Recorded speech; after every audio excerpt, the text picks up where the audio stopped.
Bonjour à tous. La Corée du Sud est en train de retirer les haut-parleurs diffuseurs de K-pop installés le long de la frontière pour améliorer ses relations avec Pyongyang, la capitale de la Corée du Nord. Je vous explique. L'armée sud-coréenne a commencé à retirer les haut-parleurs utilisés pour diffuser de la K-pop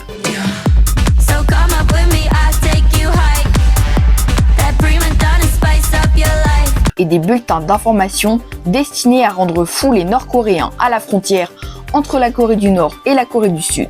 C'est ce qu'a annoncé lundi 4 août le porte-parole du ministère de la Défense sud-coréen, Lee Kyung-ho.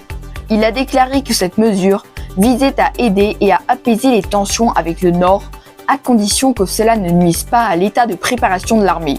Il a précisé que tous les haut-parleurs placés le long de la frontière seront démontés avant la fin de la semaine. En juin, la Corée du Sud avait arrêté de diffuser de la propagande anti-Pyongyang à la frontière à l'initiative du nouveau président sud-coréen Lee Jae-myung pour, je cite, « rétablir la confiance avec la Corée du Nord ».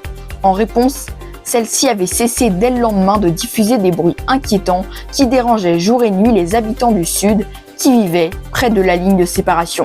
Lee Jae-myung a promis de tendre la main à Pyongyang en affirmant que, je cite, « la paix est préférable à la guerre, quel qu'en soit le coût ».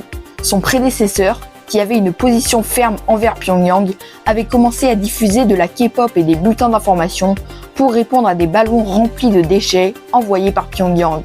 Malgré ses efforts diplomatiques, la Corée du Nord a rejeté l'idée de poursuivre le dialogue. Kim Yo-jong, la sœur influente du dirigeant nord-coréen, a déclaré que si la Corée du Sud espérait changer la situation, je cite avec quelques mots doux, il n'y a pas pire erreur de calcul que cela.